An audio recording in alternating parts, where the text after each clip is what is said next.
Kementerian Pertahanan Rusia merilis rekaman memperlihatkan detik-detik rudalnya menghancurkan target di udara. Kali ini, rudal Rusia menghabisi drone Ukraina dalam sekejap mata. Rekamannya diunggah di Telegram Kementerian Pertahanan Rusia pada Rabu 10 Juli 2024 kemarin.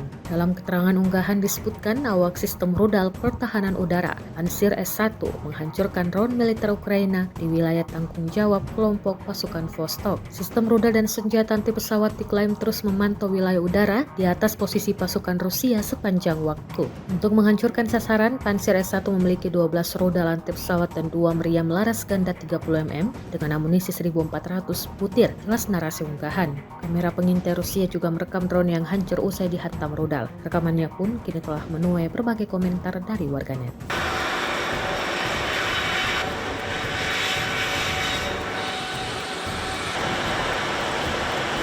Есть цель, Азимут-120, удаление 15, скорость 35, предположительно ППЛА.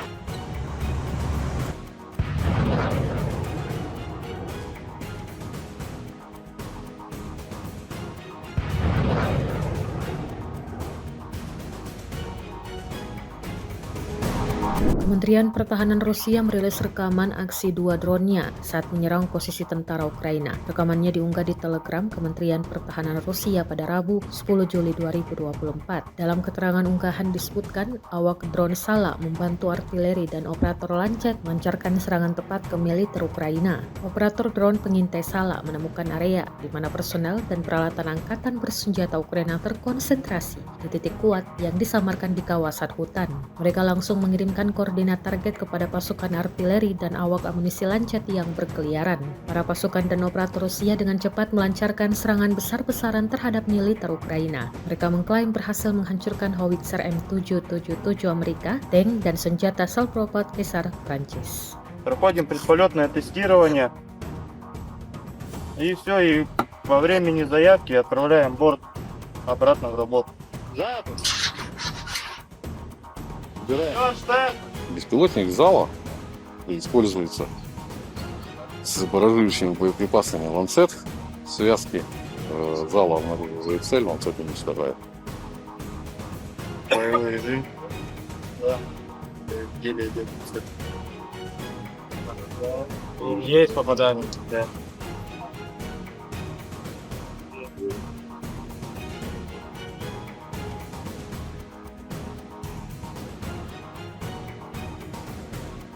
Presiden Amerika Serikat Joe Biden dan para pemimpin negara-negara anggota Pakta Pertahanan Atlantik Utara atau NATO sepakat mengirimkan paket senjata tambahan untuk memperkuat pertahanan militer Ukraina di medan tempur. Rencana ini diungkap langsung Presiden Amerika Serikat Joe Biden dalam konferensi tingkat tinggi atau KTT NATO di Auditorium Mellon, tempat perjanjian Atlantik Utara pertama kali ditandatangani di tahun 1949.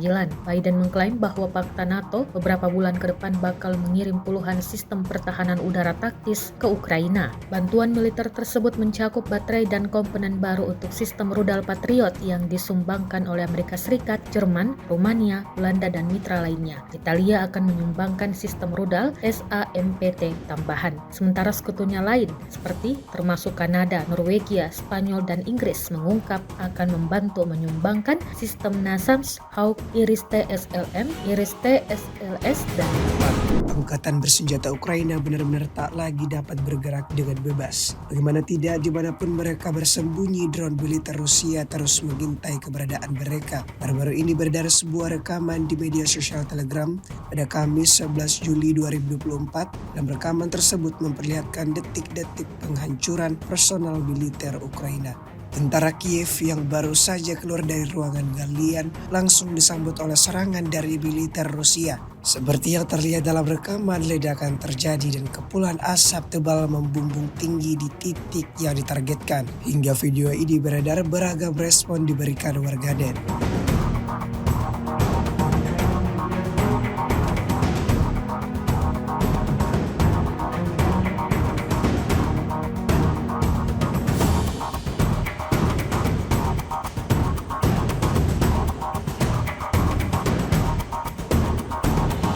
Satu lagi kendaraan lapis baja Angkatan Bersenjata Ukraina ludes terbakar imbas serangan dari pasukan khusus Rusia. Rekamannya ramai beredar di media sosial Telegram pada Kamis 11 Juli 2024. Sebuah granat yang dilemparkan oleh pasukan khusus Rusia seketika mengubah mobil Ukraina menjadi obor yang menyala-nyala. Keberhasilan lemparan granat ini sekali lagi menegaskan tingginya tingkat pelatihan para petarung Rusia. Ketika orang-orang Ukraina berusaha bersembunyi di balik baju besi mereka, pesawat tempur Rusia menunjukkan bahwa tidak ada baju besi yang bisa menyelamatkan mereka dari serangan yang tepat sasaran. Ledakan dahsyat terjadi dan tidak diketahui pasti ada berapa jumlah korban jiwa dalam peristiwa ini.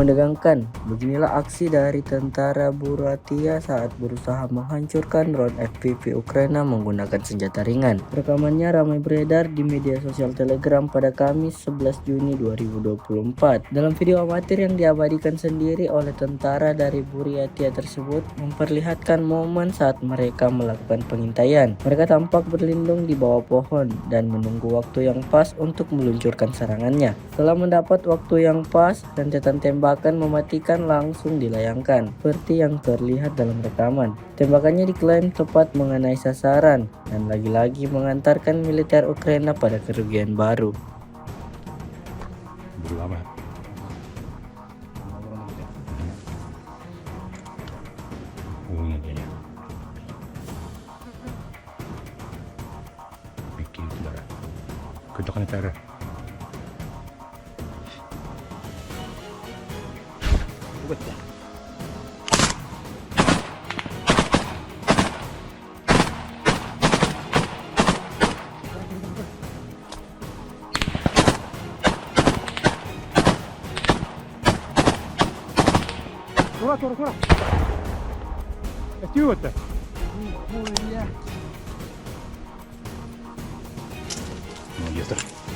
Ini kan kita.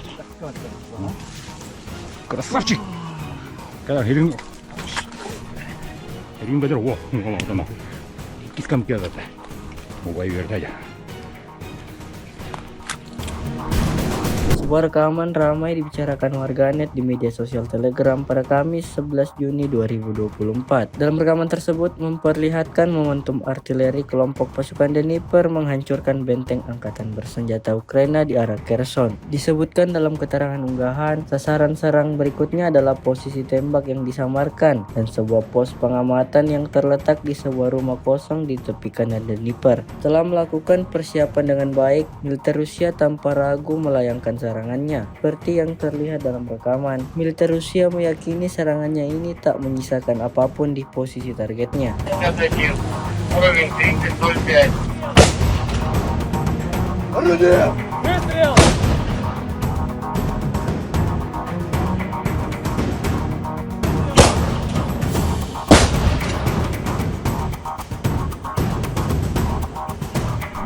С 29 июня по 5 июля вооруженными силами Российской Федерации нанесено 23 групповых удара высокоточным оружием и ударными беспилотными летательными аппаратами, в результате которых были поражены аэродромы противника, объекты энергетики, обеспечивающие работу предприятий военно-промышленного комплекса Украины, хранилища топлива для военной техники, цеха сборки ударных беспилотных летательных аппаратов и безэкипажных катеров, а также места хранения и подготовки к боевому применению ракетного вооружения.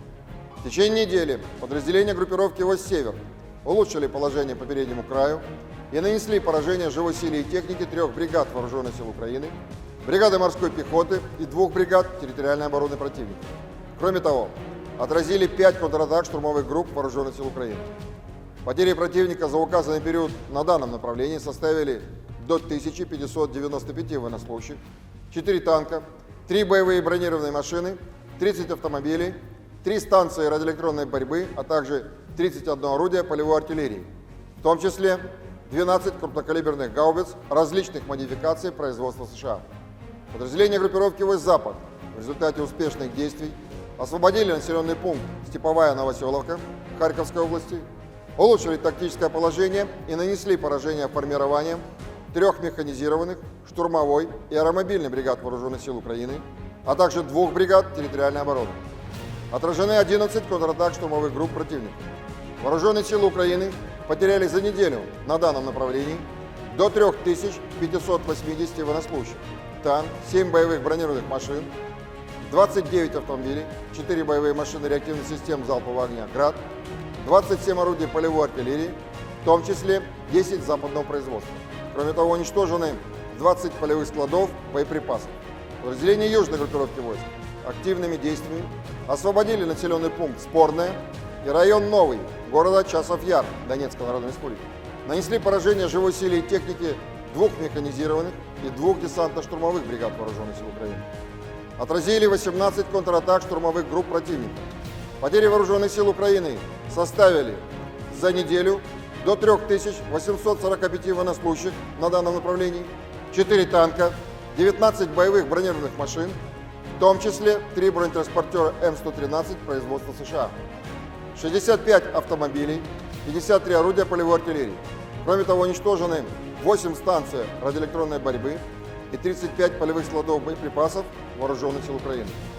Подразделения группировки войск «Центр» в результате успешных действий освободили населенные пункты Шумы, Новоалександровка и Новопокровская Донецкой Народной Республики. Нанесено поражение формированием 3 механизированных и 2 пехотных соединений Вооруженных сил Украины, а также 2 бригад территориальной обороны. За неделю отражены 38 контратак противника. Потери Вооруженных сил Украины на данном направлении за указанный период времени составили до 2970 военнослужащих, 5 танков, 12 боевых бронированных машин, в том числе 2 боевые машины пехоты Брэдли производства США, 30 автомобилей и 32 орудия полевой артиллерии. Подразделения группировки войск «Восток» улучшили тактическое положение и нанесли поражение живой силе и технике 2 бригад Вооруженных сил Украины, 2 соединений территориальной обороны и бригады Национальной гвардии. В течение недели отражены 11 контратак Вооруженных сил Украины. Противник на данном направлении за неделю потерял до 900 военнослужащих, 4 боевые бронированные машины, 43 автомобиля, 22 орудия полевой артиллерии, из которых 14 поставлены странами НАТО. Подразделениями группировки войск «Днепр» нанесено поражение формированием горно-штурмовой бригады Вооруженных сил Украины и 4 бригад территориальной обороны. Потери противника за неделю на данном направлении составили до 635 военнослужащих, боевая бронированная машина, 36 автомобилей, 24 орудия полевой артиллерии, в том числе 13 гаубиц М777 производства США. Кроме того, уничтожено 7 станций радиоэлектронной борьбы и 3 полевых склада боеприпасов Вооруженных сил Украины. Средствами противовоздушной обороны за неделю сбито 2 самолета МиГ-29 и 1 Су-27 воздушных сил Украины, 5 оперативно-тактических ракет «Атакамс» производства США, 5 управляемых ракет большой дальности «Нептун-МД», 14 крылатых ракет «Storm Shadow» производства Великобритании, 7 управляемых авиабомб «Хаммер» производства Франции, противорадиационная ракета «Харм» производства США, 42 реактивных снаряда «Хаймерс» производства США и «Вампир» чешского производства, а также 451 беспилотный летательный аппарат. Кроме того, на аэродромах базирования уничтожены 5 самолетов Су-27 и вертолет Ми-24, а также повреждены 2 самолета Су-27 воздушных сил Украины. Силами Черноморского флота за неделю уничтожены 3 безэкипажных катера военно-морских сил Украины. В течение недели на линии боевого соприкосновения сдались в плен 32 украинских военнослужащих. Всего с начала проведения специальной военной операции уничтожено 626 самолетов, 277 вертолетов, 27 228 беспилотных летательных аппаратов, 537 зенитных ракетных комплексов, 16 506 танков и других боевых бронированных машин, 1364 боевые машины реактивных систем залпового огня, 11 386 орудий полевой артиллерии и минометов, 23 345 единиц специальной военной автомобильной техники. Download Tribun X sekarang, menghadirkan lokal menjadi Indonesia.